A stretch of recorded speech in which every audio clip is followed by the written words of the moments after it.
Hogan. I'm thinking that's due real soon. But instead, I was like, we got to go ahead and talk about the second lowest rating in Raw history. Both, I would just want to say, just for clarification, both under the great Paul Levesque. What does he have to say for himself here? This is two now, back to back. There's no defending this at all. And almost in the same date too. That's kind of weird too. Was it like September 21st and September 18th? Pretty damn close, And it's unfortunate too. It tells you, of course, they got to deal with NFL. It's always going to be a big hit to WWE. But this move hurt WWE more than anything. And it not only hurt SmackDown moving from Fox to Raw, it hurt Raw's credibility even worse. So if you don't know what the number is, so they drew a 1.34 million average over 3 hours, most of the year. So Raw going to 2 hours starting, in October is a good thing for them. They need that. But so check it out. So we got first hour 1.360, second 1.329, and third hour 1.327. The demo was 0.43. That's some fucking dynamite shit right there. No, that really is some fucking dynamite shit. I mean, it's getting pretty fucking bad ratings wise. But people say, but what about the attendances? Well, I think it goes to what we've been saying. I think they're taking what's left of the pissed off AEW fans that have given up on AEW, and those people are attending the shows. But that would also explain as to why the ratings are so low, because you're just basically taking people that are attending one show and bringing them to another. You're not really growing the audience. And haven't we shown over the last couple of weeks that even Raw and SmackDown are getting hit by the no person bug? You see it everywhere. It's not just AEW, because I know AEW was the redhead stepchild for a while. No, you're now seeing it now in domestic shows with SmackDown and Raw. And that's just how it is now. So there's no real succeeding company. Yeah, the pay-per-views do okay for now, as long as they're domestic. If they're international, they're screwed. There's no other way around it. Well, I mean, with WWE right now, yeah, they're doing well business-wise. But the thing about this is that if we're in a real wrestling boom, the entire industry would be booming. But that's the thing, though, is I think it's just a part of the gaslight era that, record number houses, notice that they're not saying sell out too often now. Not like they used to, especially around WrestleMania season. Not like they used to. And even when it comes to these televised shows, they've gotten very good at cutting off all these empty sections of seats, especially WWE. They have a very good, high-quality crew. I will never take that away from them. They know what they're doing when it comes to making WWE look professional. And I think the new ESPN dude coming over, I think he's really helped out at least SmackDown with that. So, for sure. Lee Fitting is really helping out big time with their production. I mean, there are things I don't like the camera following, out the curtain in one seamless shot, like in Hill Street Blues, where they do like a whole one motion kind of thing with the camera. But like in MMA, like most UFC fights, you see it right behind their head as they walk out. Yeah. No, but I think what's going on here, and it's a theory that I brought up, but I'm becoming more and more convinced in it, is that because what really got me is last SmackDown is like that was not, or the SmackDown before that, I should say. Like a couple days before the event, there was a lot of seating still available, and then you go to look, and like in less than 2 days, they sell a whole shitload. They sell everything that's left. What that tells me is that either A, they just last minute announced from the Reigns and they sold those tickets, which could be the case, or B, TKO bought them up and they just comped them out. Well, how many times has Tony done that? We're right at the last moment, you see 5,000 tickets be bought at the last moment, and you're like, what's going on here? Did some fucking rich whale come in and buy 5,000 tickets for no reason? No, it was the company helping out to make the product look red hot. That's what they're trying to do. That's what both of these companies, AEW and WWE, are trying to do. And they try to do it through a heavy social media campaign, through a heavy YouTube campaign, through their fan base, which is psychotic on both ends now. It's not one of those things where it just used to be nutty AEW fans. Now you have these WWE diehards, which are sometimes even crazier than the AEW fans, especially when it comes to Cody Rhodes, or any of the divas, man. They get fucking crazy with that shit. But it's just absolutely. And what really troubles me too is I could tell that Triple H might have been trying with this past Raw, or at least if he wasn't trying, somebody else was trying, because at least they put a marketable main event in Jey Uso versus Braun Breaker. That's a main event that in any other situation, like let's say you didn't have an IC title on the line, I'd be fine with it. Yeah, because I like both guys. I don't think either one of them sucks. I wouldn't do a sucks or anything like that on them. I think they're both valuable to the company, but do I think that was the right move to do? No, it wasn't, and it showed in the ratings. And if anything, this is going to be the type of thing that makes Jey Uso, when they go up to TKO and they're like, okay, why isn't Jey Uso world champion? He's like, see, Phil, this is the big guard champ. Yeah. He has that backup to let them know, hey, these guys who you want as champions, like LA Knight, like Jey Uso, they're not moving the needle. But look at Cody Rhodes. Look at this massive draw at the People's Country Awards. Look at him. That's what he wants to do. Is he wants to very much portray the narrative that the ones that he chooses are the true stars, and the ones that the crowd pop for are whatever. No, for sure. So I'm looking at something right now that backs up what you've been saying. We've been talking about the ratings, right? Like how the ratings are not an indication of how we're in a boom period. So let's compare WWE to another franchise, to the NFL. And so there's an article from Ministry of Sport produced on the 26th of this month, a couple days ago. I got the numbers. Yeah, so NFL for ratings went down, trust me. For sure. But like this article, NFL TV ratings surged to 9-year highs. It says the NFL has recorded its highest television ratings in 9 years, averaging 18.6 million viewers across the first 3 weeks of the 2024 NFL season. This number is a significant rise compared to the previous season's average of 17.9 million, which was in itself the highest since 2015. So what's happening right here is two things. Number one, the excuse that more people are cutting the cord, therefore everything is down in viewership. What I just explained to you disproves that. Also, there are people switching over to YouTube TV, Hulu Live, Sling. They're watching linear TV on through streaming services like YouTube TV. So they're switching over, and I read an article a couple days ago that showed that YouTube TV had a 4 million subscriber growth in the past year. So there's growth in that area. It's just shifting over. So what this means is, if the NFL right now is in a boom period, they're selling more merchandise than ever. Their attendances are really, really good. Like they're better than they're performing really, really well. They're hitting that product is actually on fire. They're hitting record highs in viewership. Okay, so WWE is on fire compared to the NFL. If WWE is on fire, why is their viewership going up? Why aren't more people tuning in to watch? And WWE produces live content. So that's just like the NFL, they produce live content. So does WWE. They are not in a boom period, because if they were, every metric would be up like it is in the NFL, but it's not. Well, that's all you got to do. Is I was going to show the numbers. Of course, you're going to see those ratings run down. Dude, NFL, they're getting over 20 million people across the world to watch their shit on a regular weekly basis. This is something that no brand on WWE can do. Not even together. NXT, Raw, SmackDown, and a pay-per-view. Not even together can they match what one Monday night game does. They just don't have that ability. They don't. They don't. But not only that. But this is how you want to know how much of an indictment it is. It's not just a mega power like NFL. WNBA, especially when it has Caitlin Clark home games, destroys WWE and AEW when it comes to just seating. When it comes to just like regular attendance at venues, they're getting like 14,000, 15,000 people to come and see this woman live every time. Yeah, I mean, and that's the thing is, WWE, they can say all they want that they're in a boom era. They're in a boom era in two metrics: attendance, because I believe that they're, and I think we both agree with that, they're cannibalizing what's left of AEW's, and like the people that left and got tired of AEW's bullshit. Because you look at AEW's attendances, they're down year over year. They're losing attendees year over year. Where I stand on attendance is both are losing. I will never go with the narrative that attendance is great for WWE, like all these fucking dickhead reporters do. No, it's not. It's shit. We showed it every single week on Look at the Floor. This is all across. It's not just the indies. It's AEW. It's WWE. It's everybody is down right now, and it's not a good look, man. And that's why I will never say, WWE's doing great here. It's not doing great anywhere. It was doing great at least in a couple different regions heading into WrestleMania season, and a little bit after. But right after that, once the hype died down, once people realized, this shit sucks without The Rock and Roman, They left. They didn't care, and they're not coming back because the show keeps on getting worse. It's not for them. It's just long match crap. It's still long match crap to this day. Anybody that says Raw is great, you probably have a chunk of your brain missing because nothing about Raw is great right now. It's still a boring slog that is so fucking hard to sit through. It's gonna take more than Jey Uso and Braun Breaker for me to say, oh, that was a great Raw. No, it's gonna take an actually good, well-written show that doesn't rely on long matches, big ass fucking blocks of matches because this dumb fuck don't want to write storylines for his fucking roster. He leaves fucking 30 to 40 people catering every single week on both fucking brand. It doesn't matter if it's NXT, SmackDown, Raw. It doesn't matter what fucking brand it is. There's people sitting back and catering that I'd say back in the Russo era would have at least been featured in some fucking 2-minute segment in the back. Put them on camera, do something with them, you fucking idiot. Build towards a fucking, you do something. It doesn't have to be all fucking wrestling, and you don't have to be like one of those people about, oh, I don't want to write a bunch of fucking corny slapstick sketches for people. It's not about that. If you actually get good writers that understand dialogue of wrestlers and how they talk on Twitter, you can portray them. But no, that's the thing is you get all these liberal woke dickheads who don't understand dialogue, who understand a fucking real dialogue, even if they were sitting on a bus hearing real people talk. They are completely detached from society. They're not real people at this point. And those people say, oh, the ratings don't matter. Anytime anyone ever says that ratings don't matter, they clearly haven't done the research, obviously, because as we've just shown you, there are live shows that are up in viewership, significantly up. NFL hitting a 9-year high in viewership. So that even in 2024, when there's been more cord cutting this year than there was last year and the year before, so that whole cord cutting excuse doesn't fucking hold water. It's due to a lack of interest. Raw is fucking boring under Triple H. That's why it's getting the viewership it's getting now. The reason why it's getting the attendees it's getting now is because it's catering more and more to a hardcore fan base. Yeah, and that's what Triple H does. It's all he knows how to do. He just wants to make that vocal minority on the IWC super happy because he knows how psychotic they are, and he knows if he keeps on giving them what they want, they'll never dig up his past. They won't give a fuck about canceling him on the racist shit that he's done in the past, or any of the Caitlyn allegations, or anything that happened with China. They're not gonna hold that against him. You know why? Because he's the greatest booker of all time. He knows that, and now he's doing shit. We're gonna show you on the news. Now he's doing shit. Oh, see, I'm doing a basketball documentary voiceover. Oh, look, I listen to that rapper Future. I'm cool and hip with the black crowd. He's trying to do this shit right now as a deflection campaign because he realizes that people are catching on. That's the type of sad person he is. And that's really the point you just brought up to the whole hip hop thing. WWE as a corporation, like it's when they made decisions to go hip hop and change NXT, that wasn't necessarily like a 100% decision. It was, but like the company agreed that we need to cater to young people and cater to young people. We need to integrate more hip hop, which is why you're hearing hip hop things with Raw and SmackDown, even in the Triple H era. It's like company wide, that's their decision. And I think that what you just said kind of plays into it is that he's trying to make himself hip and cool with the hip hop crowd to make WWE, I guess, more cool to the young audience. But it's not gonna work. The product is what matters here. The product needs to be exciting, and it's just like any young person, any normal young person, you try to watch Raw, you try to watch SmackDown, it's gonna bore the shit out of them in the first 20 minutes. I can't wait to see him breakdancing in a McDonald's commercial. It's coming. It's coming on. Oh, but yeah, that's good. Look at me going, get my hot pink shoes on and my skinny jeans. Dude, hey, I'm serious. I got this video I'm showing on the news. He's got fucking skinny jeans on and hot pink shoes. He's turning into Vince McMahon, whether he knows it or not. It's good shit, pal. I guess so. But like, that's the thing about Triple H is he realizes that he has to be hip with the young crowd if he wants to be popular or mainstream. So that's what he's trying to do right now. And as you said too, this is definitely a corporate thing. I mean, just like Stephanie had an affinity for shitty hip hop, that's what corporate America likes. Is they like shitty poppy bubblegum hip hop. Like the shittier it is, the better. The more that retards listen to it, the better. The more that they're gonna want it on TV. Because they'll be like, oh, I thought the TikTok video that had Megan Thee Stallion in it. Let's get her song. That's all it really fucking takes for one of these fucking old heads to hear. And what has Megan? What has any like? You can maybe put like Sexy Red and say that she helped a little, but that's all she did. She helped the viewership for NXT a little bit. It's because it's the product that matters that you need to invest in. And it's not really that you need to integrate with hip hop. You got to make it exciting. First of all, how bad is it that Sexy Red just showing up and twerking that hepatitis coach of hers? How bad is that is a bigger draw than Cody Rhodes and CM Punk? Think about it.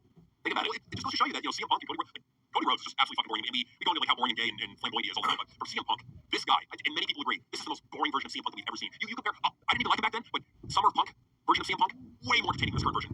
By leagues above and beyond what CM Punk is now, way more entertaining. I'm almost waiting for like a shitty sitcom to come out and it's like a Full House ripoff and CM Punk is the dad and AJ is the mom and then Roxanne and Cora are the kids and then they have the quirky little dog Larry. Dude, it's a sitcom waiting to happen. I tell you, it's a shitcom waiting to happen. That's right. Ninja Robin was saying, I can't wait for people to see how bad of a booker he is once the Netflix era starts. They don't know yet. You haven't seen Hard Times yet. You're gonna see Hard Time when the Netflix era hits because they're gonna be doing those 3-hour Raws. And they're going to need to fill up time. Keep in mind that it's not going to be like one of those things where they're going to have the huge commercial breaks that they used to. They will still have bad breaks, but there's going to be a lot more that they have to show. So he's going to get desperate, and the matches are going to get longer. I think he might go to like a 6 or 7 match format for a 3 hour instead of usual 5 match just to fill up time. I think he's more so concerned with just filling up time and giving the match marks what they want. For sure. Did you hear what CM Punk said though? Like real quick, CM Punk said, yeah, anyone who's expecting Netflix to be edgy and cool like it used to be, don't get your fucking hopes up. There's not going to be any cussing. There's not going to be any gratuitous nudity or violence like that. It's just going to be what you've seen already. Like, and it's what we've been saying that NXT is going to be. It's going to be the same. Or what WWE's going to be on Netflix. It's going to be the same fucking boring bullshit you see now because Netflix still has to sell advertising. That's now 2 wrestlers that have come out before the Netflix deal. Both are fucking. They're pretty in there backstage. Dominic and CM Punk both have confirmed don't expect any major changes. The Attitude Era was overrated. People want to see good wrestling now. That's what they're both going for. So yeah. And apparently NXT is going TV 14 on CW. And again, I say it's not gonna fucking matter. Maybe it'll have a tiny bit of blood and ass, and that's about it. Like the word ass, not actual ass, just the word ass and a tiny bit of blood, and that'll be TV 14. It's not like back in the day where they practically had people dying on TV and it was TV 14. Now it's just like, I will beat your ass tonight. Holy shit, holy, and then they bleep out the shit part. That's what you hear on a TV 14 wrestling product. I know, it's going to be like TNA TV 14. It's like TV PG for WWE. It's basically like when you're trying to like be hypersensitive. Because CW is going to be really fucking hypersensitive with their advertisers. So like they're going to have to make a TV PG product on USA Network, TV 14. Yeah, good luck. Like Matt was saying, it drives me nuts when Marks try to justify record low ratings by bringing up the demographic. That's a cop-out excuse. Well, it was something that was started by Dave Meltzer and adopted by Chris Jericho. And the reason why it was done is it was a way for Meltzer to say, well, okay, well, Dynamite may not be beating Raw and SmackDown in the ratings, but look how high this demo number is. Look at this number right here. Look how popular they are with the young people. And he's like, oh, 600,000 to 700,000 young people, 18 to 45 are tuning in to see the show. And he really made that a stickler. And even Jericho hung on to it as well with the demo god shit. It became a new thing for these marks to focus on is, oh, well, look at the demo. Look how good they're doing with the demo. The demo is just a reflection of the key, what the 1849 audience watching. But when the overall audience number is down, which the total viewership ultimately, I'm not saying it's ultimately what matters, but it matters just as much as the key demo does. I mean, for a lot of TV networks. Because again, it's the overall percentage of the audience. It's the overall total number of how many people are watching the show. So if I'm buying an ad on on a certain show. I want to know what the key demo is. Yeah, but I also want to know what the total audience is going to be as well. So yeah, again, these people do the research. They don't know what the fuck they're talking about when they say key demo. They're looking for any little metric they can find. Say, oh, AEW beat WWE. And to be fair, WWE does play that shit too. So WWE marks you that same fucking shit too. So well, that's where it lies, is that the fan base on both sides is just insufferable nowadays. Like, it doesn't even matter if they actually like good wrestlers, they just get crazy and obnoxious and weird about it, especially like Roman's fans. Like, I think Roman's a decent wrestler, but man, these fans go insane over him. It's like, bro, he's just a wrestler, just chill, he's not God or anything. But it's like they make it out to be like just as over as Stone Cold was in the Attitude Era. Right? No. Unless you experienced it, you don't know. You think that what you see now for like Roman Reigns' chance is over? No. In fact, you can go back and watch on Peacock. You can see that the reception that Stone Cold was getting in 1999 was out of this fucking world. You're shatteringly loud in those fucking stadiums. Roman gets a good chance. Cody from time to time will, in like every like once in a blue moon will get a good chance. It's getting Bale's in person with The Rock and Stone Cold getting back in their heyday. It's not like the Attitude Era. And not only that, but you just gotta look at the fact too that these guys were mainstream successes. Like The Rock, Chef Boyardee commercials. They were on the front cover of video games. They were on the front cover of magazines. They were in T-shirts everywhere. They were in movies. These guys were becoming stars. Like literally everybody who was a big player during the Attitude Era went on to have some sort of success in Hollywood, some sort of success in the mainstream, where people now know to this day. Pretty much everybody that was involved in the Attitude Era is a household name amongst most people that grew up during that era. Even if you grew out of wrestling, you hear Sexy Boy, you're like, oh shit, that's HBK. Yeah. You hear the Dong from Undertaker. You'd be like, oh shit, that's Undertaker. That's another thing too, is that they don't have iconic names anymore. And I think that's one of the great reasons why I love that Triple H's Death Rebel is getting fired. And this is what a lot of people look past with this, is that this is a part of Triple H's old regime that's getting axed by TKO. I guarantee this is not Triple H. I want them good. No, this is them. He wanted them still around, and TKO's like, they fucking suck. Look at these remixes, they're garbage. And then he's forced to actually cancel them and spend some money on some good tunes. I just don't know why they don't hire Jim Johnson. Maybe he's full on retired. I don't know what's going on there. But it's a situation where going back those themes, they trigger the memories because they're iconic. Well, they need to really commit to actually building characters and trying to build big stars again. Like, when they do that, you'll start seeing the iconic things again. Because yes, Jim Johnson's great and all, he did a lot of great work, no doubt, but you gotta find the new Jim Johnson. Exactly, he's mid-60s now. Oh, you gotta find and there's a ton of them. Yeah, it's the same thing even with the new Vince Russo. We gotta find new young blood that has new fresh ideas and maybe takes what worked in the past and just gives it a twist. I'm thinking it's out there, man. People just need to look around. Joey was saying, Joey was saying demo, dorks entertaining me online. And that's what they are, man. They're absolutely insane, Joey. They're unhinged with their weird fixation on little stupid things in pro wrestling and just the shit they get excited about and LOL about. I want to hit them in the head with a brick. That's why I've been limiting my time on Twitter, because like you look at so many retarded wrestling fans, you can only take so many retarded wrestling fans on one day before you're like, damn, I want to actually smile and not rage. I want to be happy. They just want to fit into their little niche group. I'm like, dude, like fit in with us. Because at least you're gonna hear common sense from us. Like, we're not just fucking like. Yeah, and I know people have their the feelings about our impersonations or whatever, but when it comes to cold, hard, truthful facts about pro wrestling, I hate to say it, there's nobody out there that does it like us. Nobody out there that does it like us and tells you before everybody else. There's always people coming up to me and saying, wow, didn't you guys say this shit last year, 5 years ago? Yeah, we did. Are we gonna get credit? No, I don't expect to. At the very least, though, just make sure that we serve to tell the truth. That's what we're about. We are all about the truth. Like I said before, come for the comedy, stay for the truth. Yeah. So speaking of, I'm sorry, go ahead, JC. You're good. Well, it's like, with Russo, it's like, he's a top writer, did a lot of good things back in the day, but he's 63 years old. You gotta find somebody, he's gonna be 73 in 10 years. Like, he can't in the future. You gotta start finding the new blood, like with the new Jim Johnson, the new Vince McMahon. You gotta start finding the new, like, it's like with an NFL team. You can't become reliant on old veterans. You gotta replace it after a while. And absolutely, nothing taken away from Vince Russo. The team of Vince and Ed are still the best wrestling writing team of all time, especially with Vince McMahon as a builder. That is the dream team as far as wrestling writing teams go. There's no doubt about it. But you're absolutely right. We need to find fresh new blood that will give wrestling a brand new take that hasn't had before. That's more one thing. That's what we want to see. Is we just want to see fresh young minds who will bring something new to the table. So, Dark Wolsey was saying impression. Triple H talks about his favorite show called Cookie Cookie. He talks about how he dances to the re shows. The Rock comes out and slaps Triple H. That's all Triple H. And now back. All right, I'm sorry. 1 second.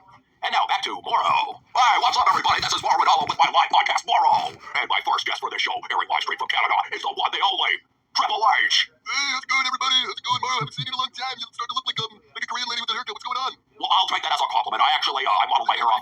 Yeah, I modeled my hair after the character from Mad TV. The Korean lady. But yeah, I say you are a visionary. You are bringing some of the best wrestling out there right now. But I want to ask you, what is your personally favorite TV show? Where do you draw inspiration from for these amazing storylines? Okay, it's a little obscure show on a little obscure streaming site no one's ever heard of, but it's a great show. It's a tremendous show. It's unbelievable. It's called Cookie Cookie.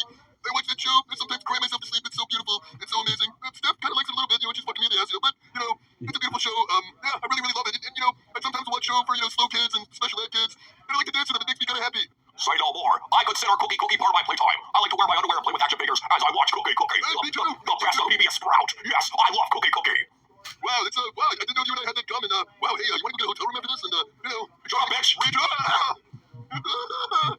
was that for? What'd you do to my guest? He needs to step up for a bit. He's babbling a little bit. Go ahead and say bye there, Triple H. Bye, everybody. Shut the fuck up. Shut up. Lisa Green says Roman Reigns can't even get Cena level pops.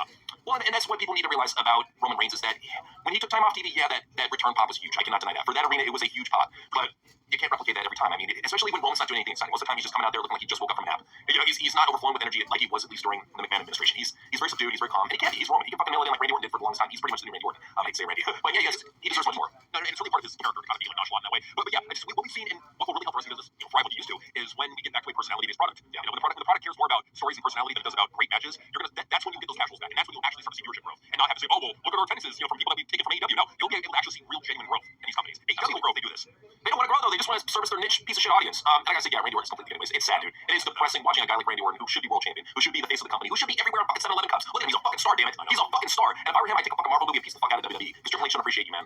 How do you just like that right there is a bad booker in and of itself. Just what Triple H has done to Randy Orton. Amen. I've been thinking about that for the longest time, dude. Randy Orton is one of the biggest ball drops in WWE history, and it's courtesy of his own buddy Triple H, dude. Piece of shit. Space was saying, if people believe this is still a common period, then blind people can be archery champions. So true, man. So true. Well, that's the thing too. Is you understand a lot of these fans, they don't want to think for themselves. They don't want to think for themselves. No, they want to fit in. They want to be in their own. They want to fit into their little niche cult like group on social media. Now we're gonna keep it real with you. We're gonna tell you if wrestling really is a boom period or if it's not. If wrestling was literally a boom period, like say like Raw's ratings were like up over 1 million viewers and all of Raw's TV shows were sold out, I'd be putting them over and saying, hey, you know, it may not be the product that I like, but they're on fire right now, legitimately. I can't have that because right now we're hitting record lows in viewership. I agree.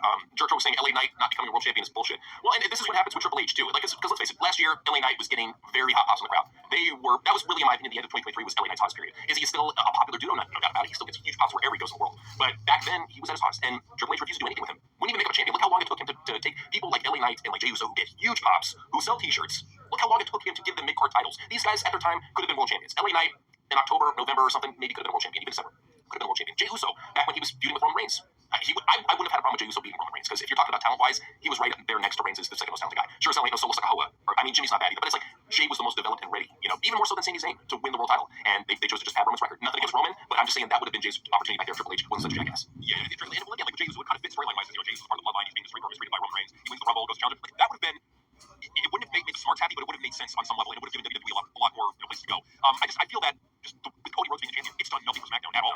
No, it's a failed experiment. It's a failed experiment, and it's showing you that when you have your champion as a defending champion every fucking week, and you have them on every fucking week, it makes the title mean a lot less. That world title means a lot less on Cody Rhodes than it did on Roman Reigns, because Roman Reigns was really there. It was a big deal when he showed up, because he would almost never show up. With Cody Rhodes on every week, it just makes it kind of just part of the show. Just like, it's what he's got the Seth Rollins effect now. Yeah, that's what Seth wanted to be the fighting champion. Now nobody cares about him. Even after John Cena seeing him every week diluted his star power, you know, and people don't want to see him no more. That's unfortunately what happens. Ninja was saying if Triple H is gone after 50 booking, he might be gone.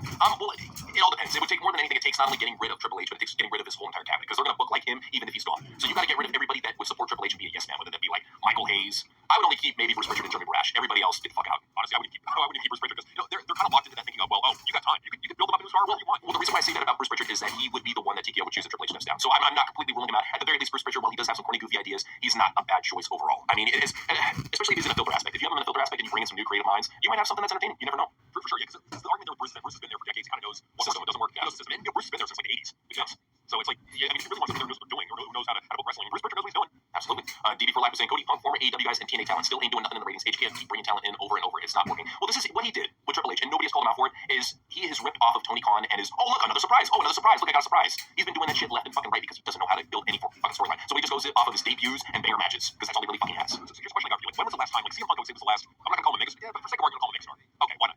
What other megastar? So I would say that megastars would stop being made like around 2015. Yeah, well, it mainly has to do with the fact that it was, and I hate to say this, most people will say Triple H, this unfortunately was a Vince McMahon thing. He wanted very much to adopt what Dana White had going on with UFC. They both borrowed greatly from each other. Like, Dana appreciated the global corporate reach that WWE had, and Vince, he appreciated that Dana didn't make it about a single star. He made it about the brand UFC. You had to come see UFC. So that's what he wanted more so with WWE, is he wanted to be a brand-heavy company, not focused on any certain star, like it was in the past, like whether it be Stone Cold, The Rock, Hulk Hogan, nothing like that. I mean, sure, you get guys like John Cena and Brock Lesnar and Roman Reigns, but nobody that came close to that level of being bigger than the company. Yeah, like even like Conor McGregor, even in the long run, UFC is not bigger than Conor McGregor. It's the cost so much. Right? No, sure. That's what I think. It was like after 2015, it really stopped making big stars. Here's the problem with that. You know, CM Punk's 45, and he's injury prone, and he's injury prone. Hey, who else are you going to bring in after Punk? Well, when he's finally done, who else you got? Well, all you really have, well, all you really have, and I'm not even talking about people that can wrestle, but at this point, all you really have is just people that can come in and do angles and appearances, whether it be Undertaker, John Cena, Hulk Hogan, Bill Goldberg. It would take like just appearances from them. Even like Sting, it would take appearances from people like those. You can't have anybody that full-time wrestles anymore. That's not a thing, especially with that type of star power. That's not going to happen anymore. The closest that you have right now to that is Roman Reigns, and then on a lower level, you got people like LA Knight. Jey Uso's getting there. He will in time. Braun Breaker, he's getting there, but everybody else is just they're lower mid-carders. They're barely known. But even with LA Knight, he's almost 43. That's another one too. And even look at all the choices that they made. Gunther, he's not getting any younger. Damian Priest, he's old as shit. And even look at LA Knight. Well, people want Finn Balor to have another run. He's in his 40s and he's already beat up. People want John Cena to have a 17th run. He's beat up and he's treated like a jobber. It's not gonna fucking happen. You have to look at what Triple H pushes. He does not push people like John Cena never has Uncle Bill. So yeah, it just Finn Balor's 43 years old. Damn, God, that's a lot of wear and tear on the indie circuit because he started when he was like 18 or 19. So yeah, that's rough right there. Dark says impression. Sami Zayn and KO also like Cookie. Well, that's my understanding, Sammy and KO, that you guys also love the PBS Sprouted show Cookie. Oh, I mean, Triple H brought me back to his office one day and said, hey, what did you think of watching this? And I was like, all right, I'll watch it. I'll put it on. And I did. I really liked it. I mean, yeah, the show was a little, but it was pretty good. I liked it. Sammy, what did you think?